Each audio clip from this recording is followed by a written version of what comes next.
Hello everyone, good morning, good evening, sorry good afternoon. Okay, तो last class तुमने पढ़ा था। लास्ट क्लास में हमने बेस थ्योरम और टोटल प्रोबेबिलिटी थ्योरम फिनिश कर लिया था। उसके बेस पर कुछ प्रीवियस ईयर क्वेश्चन निकाले थे। अपने मैक्सिमम क्वेश्चन आईटी एडवांस और जेईई के निकले, ठीक है, जेईई एडवांस के, ठीक है ना। आईटी जेईई 2013 से पहले आईटी जेईई और 2013 के बाद आईटी जेईई एडवांस। ओके, ये क्वेश्चन हमने निकाले थे। ओके, तो आई होप ये तुम्हें सारे क्वेश्चन समझ में आ गए होंगे, राइट है कि नहीं। मुझे उम्मीद है कि ये तुम्हारा सारा कंसेप्ट समझ में आ गया होगा, राइट है कि नहीं। किसका? टोटल प्रोबेबिलिटी थ्योरम और बेस थ्योरम का। Okay, very important, very simple और वेरी इजी इंटरेस्टिंग टॉपिक था। तो मुझे लगा सब समझ में आ जाना चाहिए तुम्हें, ठीक है। क्वेश्चन समझना है बस, और कुछ नहीं। कंडीशनल प्रोबेबिलिटी तुम समझ में आ गए क्वेश्चन को, अगर उसको तुम इजीली क्वेश्चन कर सकते हो, ठीक है ना। और इंपॉर्टेंट टॉपिक था, ठीक है, इंपॉर्टेंट टॉपिक था, मोस्ट इंपॉर्टेंट जिसको बोल सकता हूं मैं। अगर तुम्हें Bayes theorem, total probability theorem समझ में आ गया तो तुम समझ लो प्रोबेबिलिटी का तुमने क्वेश्चन नंबर मार्क्स कंपेयर कर लिए कवर, कि हाँ ये मार्क्स तुम्हारे आने वाले हैं, ठीक है। तो यही फंडा है। अब देखो एक और टॉपिक है बाइनोमियल प्रोबेबिलिटी, जिसको भी हम इंपॉर्टेंट टॉपिक बोलते हैं। बाइनोमियल मतलब बाइनोमियल थ्योरम तो तुमने सुना होगा, N X plus Y raise to 4n, उसका यूज करूंगा मैं। उसके कुछ बाइनोमियल कोएफिशिएंट्स का यूज करूंगा मैं। ओके, देखो इसमें क्या होगा, तुम कोई एक्सपेरिमेंट कर रहे हो, रैंडम एक्सपेरिमेंट कोई भी, जिसके रिजल्ट के बारे में तुम्हें नहीं पता। मैं बोल रहा हूँ रैंडम एक्सपेरिमेंट, और से कितने ट्रायल है? n ट्रायल, ठीक है ना। और हर एक ट्रायल में सक्सेस की प्रोबेबिलिटी कितनी है? p। चाहे कितनी भी ट्राई करो, तुमने 50 ट्रायल कर ली तब भी सक्सेस की प्रोबेबिलिटी कितनी? p। तुमने 100 कर ली तब भी सक्सेस की प्रोबेबिलिटी कितनी? p। p is the probability of success in every trial, ठीक है ना। And q is the probability of failure in every trial. Simple सी बात है, जब p की सक्सेस की प्रोबेबिलिटी सेम है तो फेलियर की प्रोबेबिलिटी भी सेम रहेगी, क्योंकि सक्सेस और फेलियर की प्रोबेबिलिटी का सम कितना आने वाला है? 1, राइट है कि नहीं। वो भी कितना रहेगा? सेम ही रहे, ठीक है ना। वेयर q, यहां पे लिखा भी where p and q are the same in each trial. हर एक एक्सपेरिमेंट में क्या रहेगा? सेम। इसका मतलब क्या हो गया? सक्सेस और फेलियर की जो इवेंट्स है ना, कैसी होगी? Independent event. They are not depend on each other. They are not depends on the condition of every trial. Okay, condition में डिपेंड ही नहीं कर रहा। हर एक ट्रायल में क्या है? प्रोबेबिलिटी सेम ही है, राइट है कि नहीं, ठीक है ना। तुम जैसे ऐसे समझो ना, तुम एक डाइस को 36 बार फेंक रहे हो, 36 बार तुम थ्रोन कर रहे हो, तो टोटल केस कितना होगा? 6 रेज़ टू 36। तुमने 36 बार थ्रोन किया। अब मैं बोल रहा हूँ फिफ्थ केस में उसके 6 आने की प्रोबेबिलिटी कितनी? Only fifth case. तो देखो ना, ओनली फिफ्थ केस में 6 आने की प्रोबेबिलिटी, मतलब 6 का फेवरेबल केस 1 से लेकर 6 तक के बीच में फेवरेबल केस कितना है? 1 है। 1 to 6, टोटल केस 6, 1/6 ही रहेगी हर एक केस में। हर एक केस में क्या रहेगी? 1/6, राइट है कि नहीं। तुम एक कॉइन फेंक रहे हो, तुमने 1000 बार फेंका, तुमने 1000 बार क्या किया? थ्रोन। अब तुम बोल रहे हो उसमें कि जो हेड आने की प्रोबेबिलिटी ना, हर एक केस में 1/2 रहेगी क्या? और हेड आने की और टेल आने की प्रोबेबिलिटी ना, इन ईच केस कितना रहेगा? In each case the probability will be 1/2। Am I right wrong, ठीक है ना। समझ में आया कि नहीं? ये फंडा है। तो यानी कि तुम्हें ध्यान रखना, p और q in each trials must be same. ऐसा नहीं कि एक ट्रायल में ये चेंज हो गया, एक ट्रायल में ये चेंज हो गया, फिर ये कंडीशनल प्रोबेबिलिटी होगी। तो यहां तो हम बाइनोमियल प्रोबेबिलिटी नहीं लगा सकते, ठीक है ना। Number of trials, okay. अब उसमें देखो पूछा गया है, then the probability of getting r success out of n trials. तुमने n बार फेंका, जैसे 100 बार फेंका। अब तुम्हें पूछे probability that 50 getting 50 exactly 50 success, तो उसका फॉर्मूला क्या है? NCR q raised to power n minus r। अब देखो आता कैसे है, इसको मैं एक एग्जांपल से समझाता हूं, ठीक है ना। एक एग्जांपल समझाता हूं, तुम्हें समझ में आ जाएगा ये कैसे आता है, राइट है कि नहीं। तो मैं इसको रफ कर देता हूं, राइट है कि नहीं। इसको मैं रफ कर देता हूं। बर्नौली ट्रायल्स, ध्यान रखना, ये जो जितनी बार तुम फेंक रहे हो उनको क्या बोलूंगा? ट्रायल्स। ओके, देखो कैसे आता है। मैंने कहा एक डाइस रोल कर रहा हूं, डाइस रोल फॉर एग्जांपल, इसको एग्जांपल समझते हैं। डाइस रोल, एक डाइस रोल किए, ठीक है ना, डाइस रोल। ओके, अब मैं क्या बोल रहा हूं इसमें कि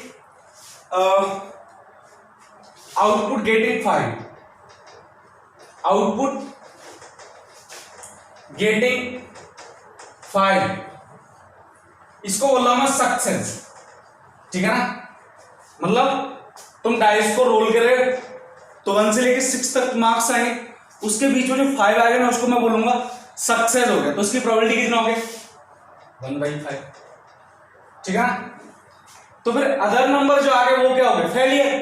तो क्यू कितना हो गया, सॉरी 1/6 आएगा, 5/6 आ गए। वैसे देखो p प्लस क्यू हमेशा कितना लेना, क्योंकि 5 ना आए तो 5 के अलावा रिमेनिंग नंबर्स 5 भी तो बच गए, 1 2 3 4 एंड 6 नॉट 5। ओके ठीक है ना। अब मैं बोल रहा हूं ये जो डाइस है ना, मैंने कितने रोल किया है, डाइस को मैं कितना रोल करूं, इस डाइस को मैं ना डाइस को रोल कर रहा हूं 5 टाइम्स, 5 टाइम्स मतलब number of trials, number of trials, number of trials, number of trials बोल दिया 5, मतलब n इक्वल टू 5। ओके इतना ध्यान रखना, समझ में आया, इसको छोड़ दो अभी, ठीक है ना। एंड गेटिंग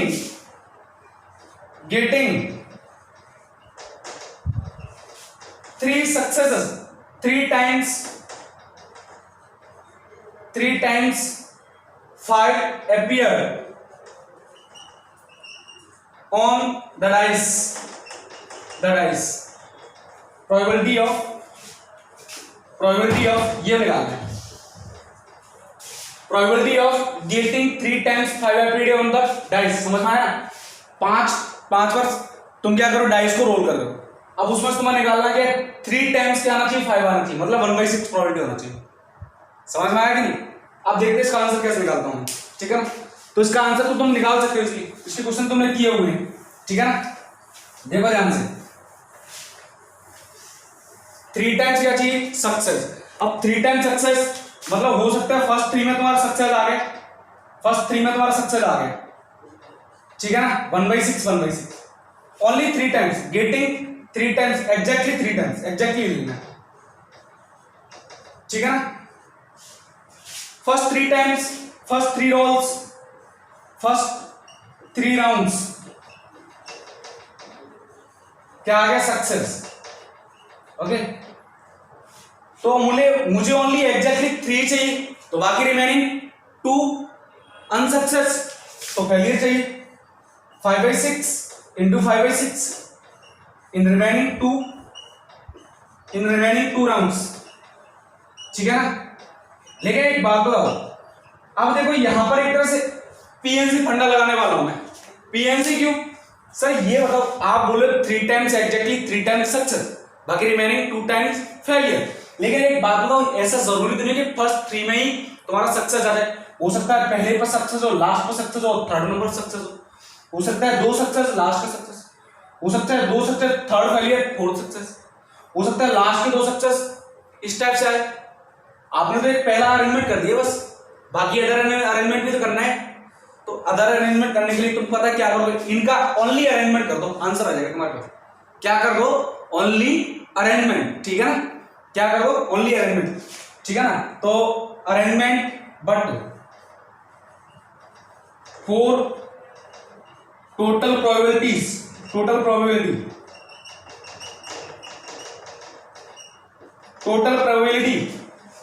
ठीक है ना। अरेंज 3 पीस, देखो पी कितने, ये P3 है, P मतलब प्रोबेबिलिटी 1/6 एंड 2 क्यूज, ठीक है ना। यही फंडा आ गया। तो 3P और 2Q को अरेंज कर रहे हो, टोटल नंबर ऑफ लेटर्स कितने, 5 लेटर्स का अरेंजमेंट, तो 5 factorial divide by in which 2 P's are identical, तो divide by 3 factorial and 2 Q's are also identical. Okay अब एक बात बोलूं, इसको ध्यान से देखो, क्या ये 5C3 नहीं है, क्या ये 5C3 नहीं है। इसको देखो, 5 factorial divide by 5 minus 3 factorial, 2 factorial आता है into 3 factorial, M I right और रॉन्ग। ध्यान से देखो, इसको थोड़ा सा और लिख रहा हूं मैं, थोड़ा सा ऊपर लिख रहा हूं, ठीक है ना। ध्यान से देखना, इसको थोड़ा सा मैं यहां लिख रहा हूं, यानी कि प्रोबेबिलिटी गेटिंग एग्जैक्टली 3 सक्सेसेस। कैसे लिख रहा हूं, 5C3 दिस इज कितना, P मतलब 1/6 raise to power 3, okay, and this is Q 5/6 raise to power 5 minus 3। समझ में आ गया। तो मैंने वही तो लिखा था कि प्रोबेबिलिटी ऑफ, फॉर्मूला था probability of getting success getting exactly R success, exactly R success, R success. तो मैं क्या होता था, NCR, N trials R success, probability raise to power R and the probability of failure Q raise to power N minus R. लेकिन खास बात कि P and Q will be same in each trial, ठीक है ना, no change in P and Q because P and Q कैसे होना चाहिए, इंडिपेंडेंट इवेंट्स, ओके, ठीक है ना। तो आइए तुम्हें समझ में आ गया what type of questions we will solve, ठीक है ना। तो ये फंडा तुम्हें समझ में आ जाना चाहिए, राइट है कि नहीं, कोई दिक्कत होगी। अब करते इसके क्वेश्चंस। तो ये तुम्हारा बर्नौली ट्रायल्स का फॉर्मूला है, ध्यान रखना एक बार हमेशा। बहुत सारे क्वेश्चन करें, बहुत ज्यादा इंपॉर्टेंट है। अभी बर्नौली डिस्ट्रीब्यूशन पढ़ेंगे स्टैटिक्स में, तो वहां आएगा, स्टैटिक्स भी आएगा इसमें, ध्यान रखना।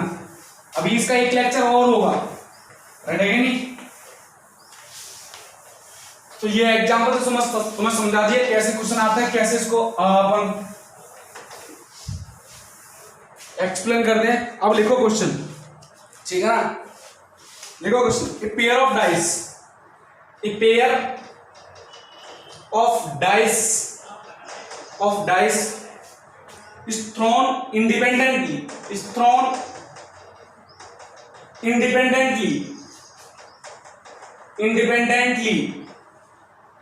ठीक है ना, 3 times, 3 बार क्या था, 3 times, okay. The probability getting a score of the probability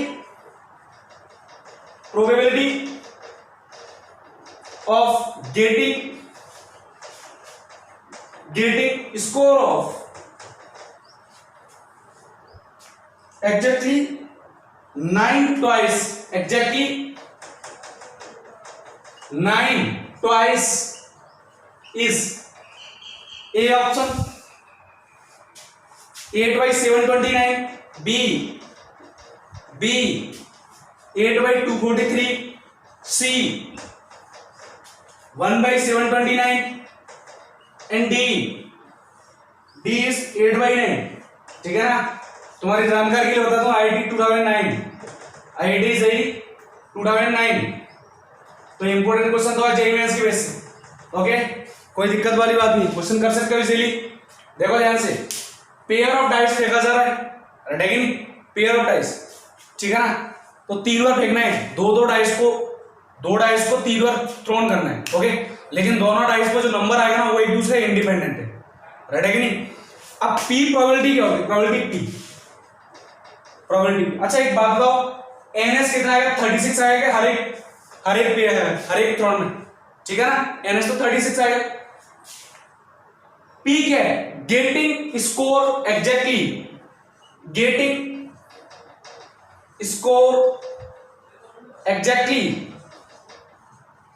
exactly 9 on dice, okay. तो ध्यान से देखो ये कैसे आएगा, देखो डाइस पर 9 स्कोर कैसे आएगा, 1 के साथ कोई अगर नंबर आएगा अदर डाइस पर, तो 1 के साथ कभी 9 आ ही नहीं सकता, 1 के साथ मैक्सिमम 7 आएगा, 2 के साथ मैक्सिमम 8 आएगा, 3 के साथ सकता है 3 6 6 3, ठीक है ना। दूसरा 4 5 एंड 5 4, समझ में आ गया क्या। और कोई केस पॉसिबल है, और कोई केस पॉसिबल नहीं है। अब हमेशा बढ़ता जाएगा, 11 10 11 12, ठीक है ना। तो ये 4 केस, तो प्रोबेबिलिटी क्या है, P सक्सेस की प्रोबेबिलिटी, सक्सेस इसी बोल रहा है कि टोटल केस 4 डिवाइड में टोटल केस 36, कितना आ गया 1/9, okay. So the probability of failure P plus Q कितना 1, तो this is 1 minus 1/9, so answer will B 8/9, ठीक है ना। अब इसने पूछा कि probability of getting score exactly twice, exactly 9 score चाहिए, मतलब P ना ट्वाइस 2 बार, 3 ट्रायल्स में से आउट ऑफ 2 टाइम्स, तो probability of R equals to 2 getting 2 success, कितना 3C2 NCR 3C2 N3C2 3 times, ठीक है ना। P raise to power, P मतलब 1/2 raise to power 2, okay, and Q 8/9 raise to power 3 - 2, समझ में आ गया, कोई दिक्कत। तो आंसर कितना हो गया, n माइनस वन होता है n, nc n minus one equal to nc n, nc one, तो ये कितना 3 into this is 1/81 into this is 8/9, okay, so you will get 3, ठीक है ना, 3 into 81 243, 8/243, okay, so right answer is B option is the correct answer. ID is 2007 sorry 2009, बिल्कुल simple question. और बताओ अगर इसको जिसको ये बर्नौली ट्रायल्स बर्नौली प्रोबेबिलिटी नहीं आता होगा उसके लिए, सॉरी बाइनोमियल प्रोबेबिलिटी नहीं आता होगा उसके लिए फ्री के मार्क्स के, ठीक है ना, फ्री के मार्क्स ही था इसमें, सिंपल क्वेश्चन था, बिल्कुल 0, ठीक है ना, टाइम सेविंग 1 मिनट का क्वेश्चन ओनली, रटेगी, इतना कैलकुलेशन भी नहीं है तुम्हारी, रटेगी, तो ये भी टॉपिक आना चाहिए, रटेगी, बहुत इजी टॉपिक है, बस समझना है, बस आगे चलते हैं। क्वेश्चन नंबर नेक्स्ट क्वेश्चन करते हैं स्किल बेस पर।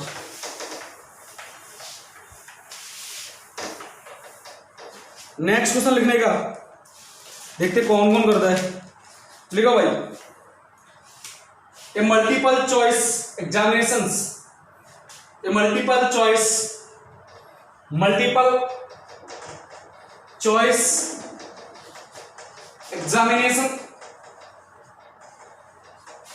examination has 5 questions, क्वेश्चन लिखते चलो, जब तक मैं क्वेश्चन नहीं करा रहा तब तक लिखो question.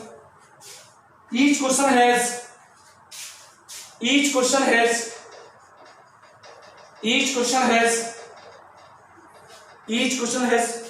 3 alternative answers, 3 alternative answers, ठीक है ना, answer of which exactly one is correct, ठीक है ना, समझ में आया। Then probability that a student, then probability that a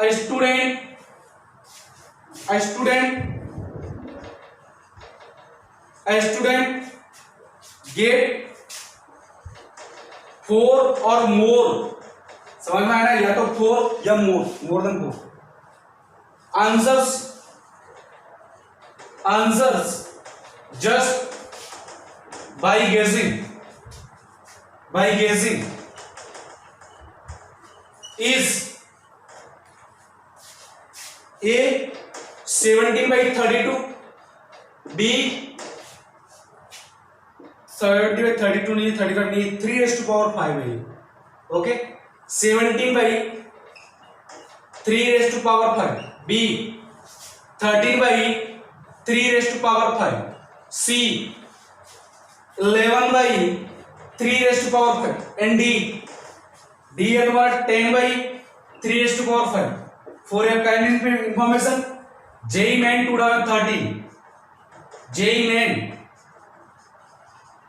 2013, बिल्कुल सिंपल क्वेश्चन है, जिसने इसको समझ लिया उसमें कोई दिक्कत नहीं। ये भी क्वेश्चन बर्नौली ट्रायल पर ही है, यानी कि बाइनोमियल ट्रायल्स बोल सकते इसको, ओके, बाइनोमियल फंडा, ओके। अच्छा, बर्नौली इसी को बोलते हैं, बर्नौली ट्रायल्स भी इसी को बोलते हैं, बाइनोमियल ट्रायल बर्नौली ट्रायल एक ही बात होती है। अच्छा, एक बात क्या करूँ मैं इसको, इसने बोला एक मल्टीपल चॉइस एग्जामिनेशन, जैसे JEE Main मान लो, JEE Main में 4 होते हैं, यहाँ पर कितना है, सॉरी 3 क्वेश्चन, 3 MCQs है, ओके, जिसमें क्या है 5 क्वेश्चन है, रटेगी। अब 5 क्वेश्चन में थे, हर एक क्वेश्चन में 3 अल्टरनेट चॉइसेस है, उसमें से एक करेक्ट आंसर है। Then the probability that student get 4 और मोर आंसर्स, यानी कि 4 और मोर आंसर्स मतलब या तो 4 आंसर करेक्ट है या 5 आंसर करेक्ट है, 5 से ज्यादा तो हो नहीं सकते, बिकॉज क्वेश्चन कितने 5, रटेगी। तो समझ में आया तुमको कुछ, प्रोबेबिलिटी क्या पूछा, प्रोबेबिलिटी r = 4 और प्रोबेबिलिटी r = 5, समझ में आ गया। जो इस वर्ड को समझोगे ना, इस स्टेटमेंट को, वो इसको इजीली कर देगा, ठीक है ना, 4 और मोर आंसर्स, ठीक है ना। तो और क्या लगाते हैं, प्लस लगाते हैं, p r = 4 और p और मतलब प्लस r इक्वल टू 5, ठीक है ना। अब सर यहाँ ट्रायल्स कितने, ट्रायल्स है 5, 5 क्वेश्चन में ट्राई कर रहे हो अब तुम, you are not throwing any coin any dice, now you have 5 questions, ठीक है ना। तो तुम ट्राई कर रहे हो 5 क्वेश्चंस को, in which you should get 5 correct or more than 5 correct, am I right और wrong, sorry 4 correct or more then 4 correct. तो इस केस के लिए r कितना हो गया 4 and for this case r equal to 5। But एक बात बोलूं, इतना ध्यान रखो p कितना है, p ये p अलग है, ये क्या है प्रोबेबिलिटी कैपिटल p मान लेना इसको, ठीक है ना। और ये p क्या है बर्नौली ट्रायल्स के लिए। इसके लिए देखो हर एक क्वेश्चन में 3 चॉइसेस में एक करेक्ट है, तो करेक्ट की प्रोबेबिलिटी कितना, मुझे तो करेक्ट चाहिए, more getting more just by answer guessing. क्यों कितना हो गया फिर 2/3 हो गया क्या, रेड है नहीं, तो फंडा लगा दो।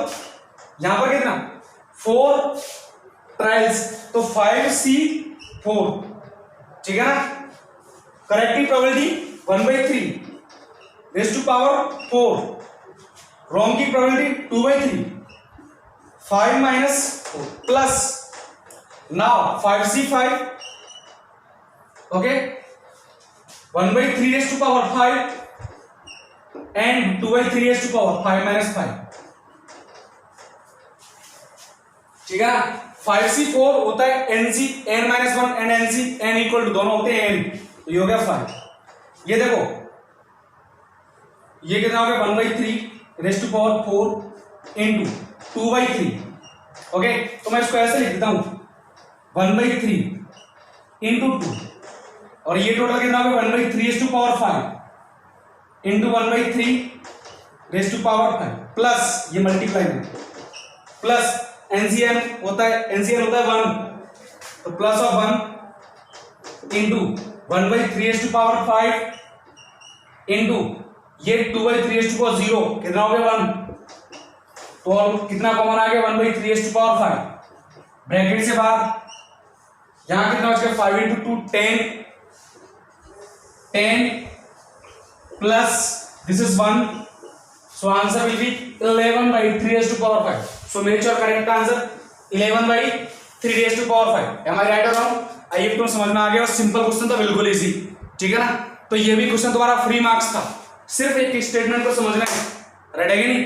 कोई दिक्कत हो क्वेश्चन को पढ़ो तसल्ली से आराम से रिलैक्स से, ओके। बिल्कुल इजी क्वेश्चन था 0 लेवल का, ठीक है ना, इजीली कर सकते हो तुम।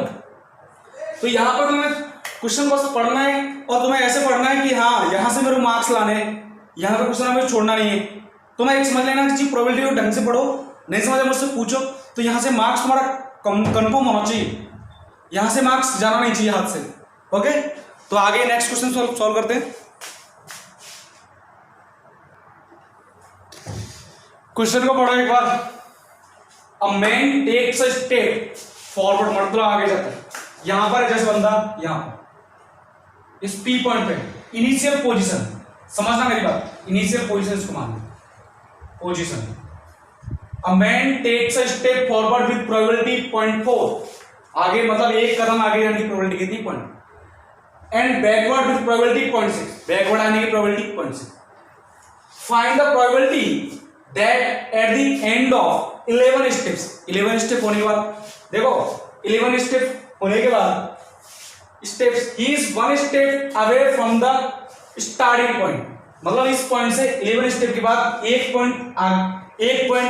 स्टेप दूर है, समझ में आ रहा है।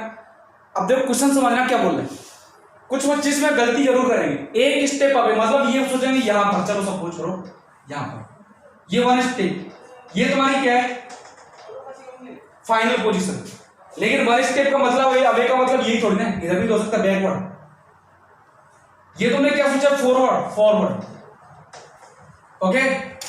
और ये क्या है बैकवर्ड भी तो ले सकता हूं, बैकवर्ड।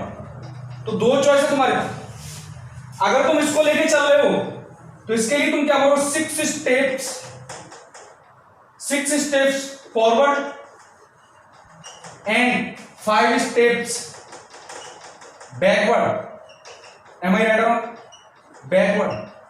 कोई दिक्कत होगी, सही है ना। अगर तुम एक स्टेप इनिशियल पोजीशन से आगे चाहते हो, आगे जाना, तो उसके लिए 6 स्टेप तुम्हें आगे जाना पड़ेगा और 5 स्टेप्स पीछे आना पड़ेगा। तो एक स्टेप आगे रहेगा। लेकिन अगर ये वाली पोजीशन चाहते हो, ये ए है ये बी, अगर तुम बी पोजीशन चाहते हो तो इसके लिए उल्टा करना पड़ेगा। इसके लिए 6 steps forward but sorry 5 steps forward but 6 steps backward, then you will get 1 step behind from the original position. Am I right और रॉन्ग? तो इसके लिए 6 steps forward and 5 steps backward. अब देखो यहां से क्वेश्चन देखो, 3 क्वेश्चन तुम्हें दिख रहे हैं, लेकिन इसने 3 क्वेश्चन कैसे? अगर क्वेश्चन ये बोलता कि find the probability that man is 1 step forward या फिर आगे जो भी 1 step forward to the initial position, तो मैं ओनली इसकी प्रोबेबिलिटी निकालता। अगर पूछता the probability that the man behind 1 step from the initial position, तो इसकी, लेकिन उसने ऐसा कुछ बोलने, उसने बोला ओनली अवे। अभी मतलब 1 स्टेप दूर है, एक स्टेप एक कदम दूर है, तो एक कदम दूर है, दोनों तरीके से हो सकता है। तो यहां पर तो सिंपल सी बात है, यहां पर देखो अगर फॉरवर्ड को तुम सक्सेस मान ले तो बैकवर्ड क्या मानोगे? बैकवर्ड क्या मानोगे? फेलियर, दोनों ही कदम है। तो यहां से r इक्वल टू कितना आ गया? 6। फॉरवर्ड गलत लिख दिया मैंने, बैकवर्ड 6 आएगा इस केस में, फॉरवर्ड कितना आएगा? 5। ठीक है ना? तो यहां पर देखो फॉरवर्ड की प्रोबेबिलिटी यहां लिखना, इफ कैसे भी सही, या फॉरवर्ड को सक्सेस मानो बैकवर्ड सक्सेस मानो, एक ही आंसर आएगा, कोई दिक्कत नहीं। ठीक है ना? If forward is success, forward step is success, ठीक है ना? तो मुझे बताओ P कितना? P ये लगा फॉरवर्ड की प्रोबेबिलिटी 0.4, तो कितना आ गया? 4/10 मतलब 2/5। एंड Q कितना आ जाएगा? तो Q दिख रहा है 6/10, तो वैसे भी 3/5 ही आएगा। तो यहां से R कितना है? R देखो 5, तो प्रोबेबिलिटी कितना हो जाएगा यहां से? दोनों ही कदम में। और यहां से देखो यहां पर प्लस प्रोबेबिलिटी ऑफ दिस, दोनों की प्रोबेबिलिटी, इसके लिए इन दोनों की प्रोबेबिलिटीज का सम। यहां पर R कितना है? 6, तो यहां लगा दो फंडा, Bernoulli trials 11 total steps 11, R कितना? 5, 11C5, is that clear not? Next success की probability 2/5 raise to power 5, okay, and 3/5 raise to power 11 - 5 कितना? 6 plus 11C6 2/5 raise to power 6 into 3/5 raise to power 5। समझ में आ गई बात? कोई दिक्कत? अब मैंने तो भाई स्टेट एक पॉइंट लिखा था, NCR equal to NC n-r, अगर जिसको ध्यान होगा तो कोई दिक्कत वाली बात नहीं है, रटेगा नहीं? जिसने PN से पढ़ा होगा ढंग से, तो इस पॉइंट में लिखा है। तो यहां देखो 11C5 और 11C6 दोनों इक्वल होंगे क्या? देख सकते हो 11C5, तो 11 - 5 रटेगा नहीं? तो यहां से 11C5 कॉमन ले लो, ठीक है? अब कर देते इसको आंसर, इसको मैं रफ कर दूं, ध्यान से देखना, नजर बोर्ड पर रहना चाहिए बस, ठीक है ना? बहुत सिंपल क्वेश्चन है, इतना टफ नहीं है, बस क्वेश्चन को समझो, लैंग्वेज को समझो। फंडा क्या आ गया? 11C5 तुमने लिया, देखो मिनिमम पावर कितना है? 2/5 रेज़ टू पावर 5 कॉमन आ गया, okay, and 3/5 raise to power 5 ये भी बाहर आ गया, ओके। अब ब्रैकेट के अंदर यहां से रिमेनिंग 3/5 प्लस 2/5, यही फंडा आ गया, इसकी वैल्यू आ गई 1, ये कंप्लीट कितना है? 1 है क्या? 1 into anything will be equal to anything, am I right or not? तो आंसर कितना आ गया? 11C5 6/5 रेज़ टू पावर कितना? 5। समझ में आ गई कि नहीं बात? कोई दिक्कत? 6/25, अरे मल्टीपल में हो जाएंगे ना, 6 into 5 25, okay. So your answer will be 11C5 6/25 raise to power 5, right again? तो ये हमारा आंसर है, ठीक है ना? आई होप तो समझ में आ गया होगा, ओके।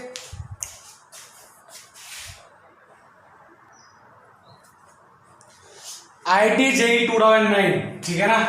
मतलब इंपोर्टेंट है according to point of view JEE में पॉइंट ऑफ व्यू से इंपोर्टेंट है, ठीक है ना? क्वेश्चन को पढ़ो, इन्हें बाइनोमियल डिस्ट्रीब्यूशन, इन्होंने बाइनोमियल डिस्ट्रीब्यूशन B मतलब इसका मतलब कहने का मतलब क्या है? एक बाइनोमियल डिस्ट्रीब्यूशन का नाम लिखा है B। एन ट्रायल्स में सक्सेस की प्रोबेबिलिटी कितनी? 1/4, P मतलब सक्सेस की प्रोबेबिलिटी। बाइनोमियल ट्रायल्स में तो ये होता है, if the probability at least one success, कम से कम एक सक्सेस आने की प्रोबेबिलिटी इज ग्रेटर देन और इक्वल टू 9/10, ठीक है ना, then n is greater than, okay. तो सर ये जो फंडा बनाएंगे तुम पहले खुद ट्राई करो, उसके बाद मेरा आंसर देखना, ठीक है ना। वीडियो पॉज करके स्क्रीनशॉट लेके ट्राई करो, रेडी नहीं, आफ्टर हम स्टार्ट करेंगे, ओके। तो सारे बच्चे कमेंट सेक्शन में कमेंट आंसर दे, उसके पता चलेगा क्या आंसर आएगा, ठीक है ना। तो इंपॉर्टेंट क्वेश्चन है, इसलिए पहले तुम ट्राई किया करो, ठीक है ना, according to JEE main point of view, not JEE advance. JEE advance में क्वेश्चन रिपीट बहुत कम होते हैं, ओके। तो हो गया होगा, हम लोग ट्राई करते हैं। देखो क्या बोला है, the probability at least one success is greater than और एटलीस्ट वन।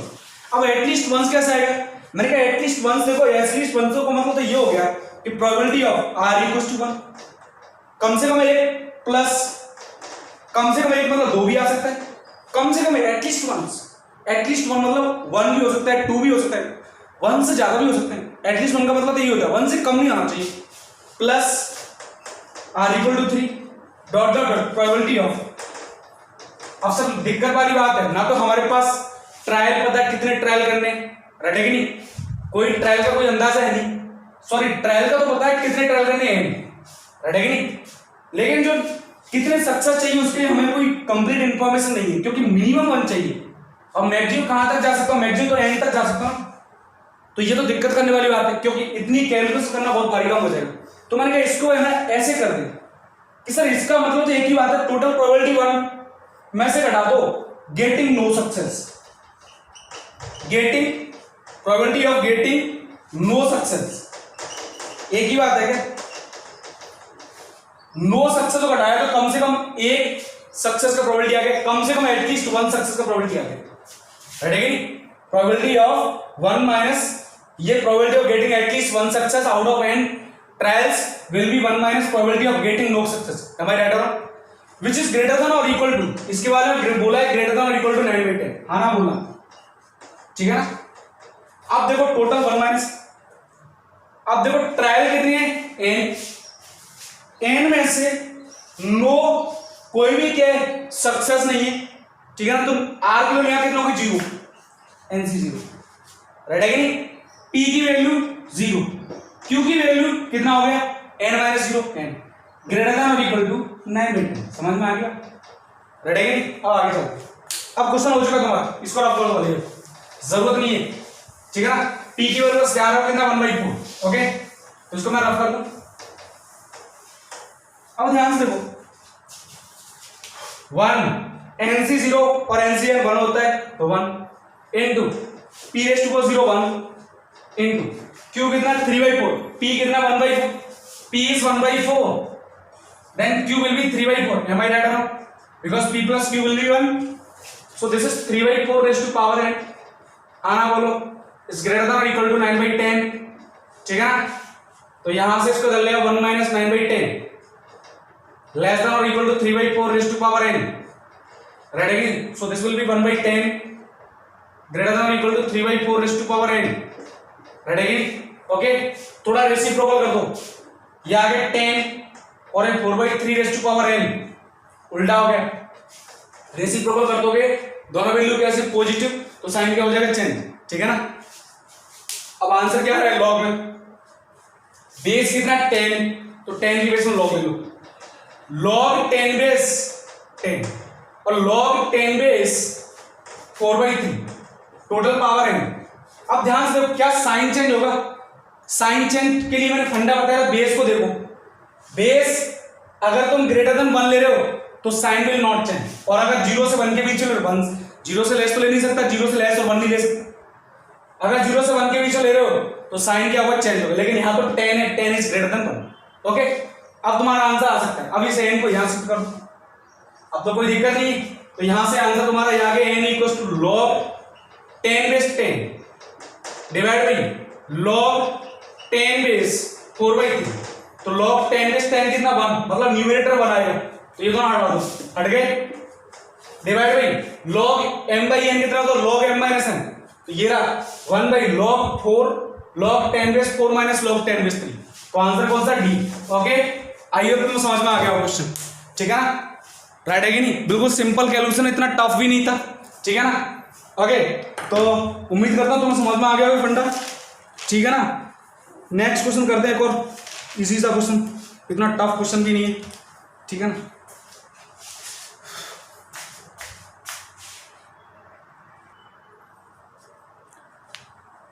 IIT JEE 2011, ठीक है ना, 2011, इतना पुराना भी नहीं है, लेकिन JEE मेंस के पॉइंट ऑफ व्यू से बहुत इंपॉर्टेंट क्वेश्चन है। तो क्वेश्चन को समझो, कंसीडर 5 इंडिपेंडेंट बर्नौली ट्रायल्स।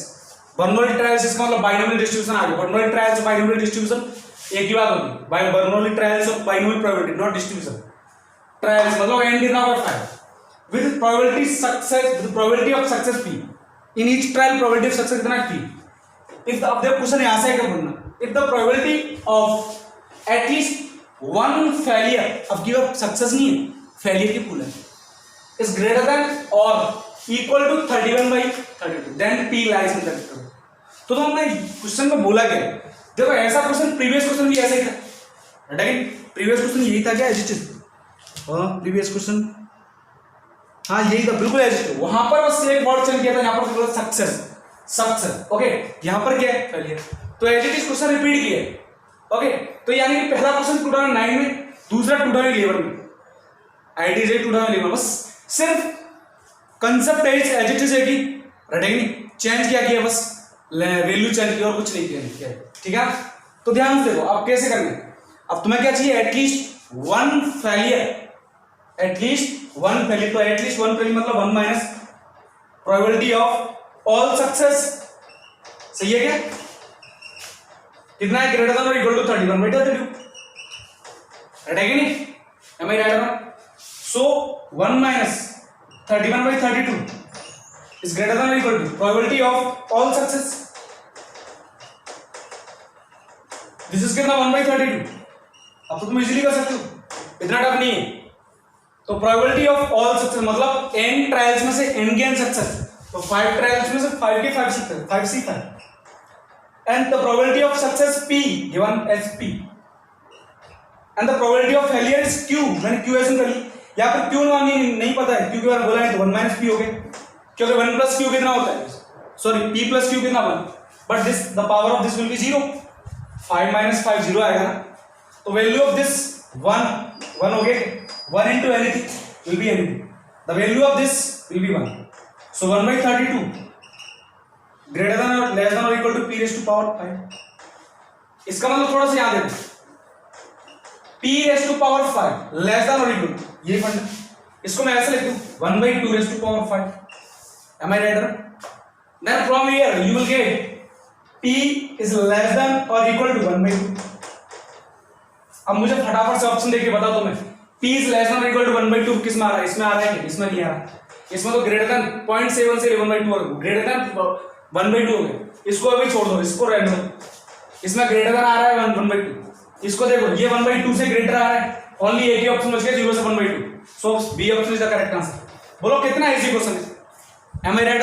बिल्कुल सिंपल क्वेश्चन, जिसको पता होगा उसको कोई दिक्कत नहीं है, ओके ठीक है ना, समझ में आई बात।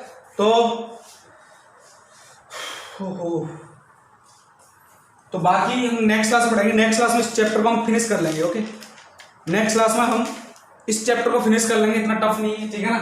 और in next class we will finish this topic probability and then after this topic we will start trigonometry, okay trigonometry बिल्कुल सिंपल टॉपिक है, बिल्कुल इंटरेस्ट बहुत ज्यादा इंटरेस्ट हर जगह यूज हो रहा है, उसको स्टार्ट कर लेंगे। तो आज हमने बर्नौली ट्रायल्स, बाइनोमियल डिस्ट्रीब्यूशन पढ़ लिया, बाइनोमियल डिस्ट्रीब्यूशन नहीं बाइनोमियल प्रोबेबिलिटी और एक बर्नौली ट्रायल्स एक ही बात होता है। कभी कभी किसी क्वेश्चन में बाइनोमियल ट्रायल्स का तो डोंट गेट कंफ्यूज, एक ही मतलब है दोनों का, ठीक है ना, ओके समझ में आया ना, दोनों की मतलब एक ही है कि बर्नौली ट्रायल्स और बाइनोमियल प्रोबेबिलिटी या बाइनोमियल ट्रायल्स एक ही बात होता है, लेकिन बाइनोमियल ट्रायल्स डिस्ट्रीब्यूशन अलग आएगा, वो स्टैटिस्टिक्स पढ़ते हैं, उसके लिए थोड़ा सा स्टैटिस्टिक्स वाला फंडा है। तो नेक्स्ट क्लास के लिए बी रेडी फॉर स्टैटिस्टिक्स, तो उसमें हम वेरिएंस स्टैंडर्ड डेविएशन ये भी प्रोबेबिलिटी में फंसाएंगे, तो कैसे क्वेश्चन करते हैं उनका थोड़ा देखते हैं। लेकिन अगली क्लास जो नेक्स्ट क्लास होगी ना, इतना टिपिकल नहीं होगा, इतना सोचने वाला बात नहीं होगा, तुम इजीली क्वेश्चन कर सकते हो उसके जेईई मेंस के पॉइंट ऑफ व्यू से। रियल में नेक्स्ट क्लास वेरी इंपॉर्टेंट है, ठीक है ना, तो मैक्सिमम क्वेश्चन उसके जो क्वेश्चन होते हैं मैक्सिमम जेईई मेंस में आते हैं, ठीक है ना, तो very important for according to point of view JEE mains, okay so be ready for next class. I hope तुम समझ में आ गए। तो आज के लिए इतना ही काफी, have a nice day, thank you for watching, okay.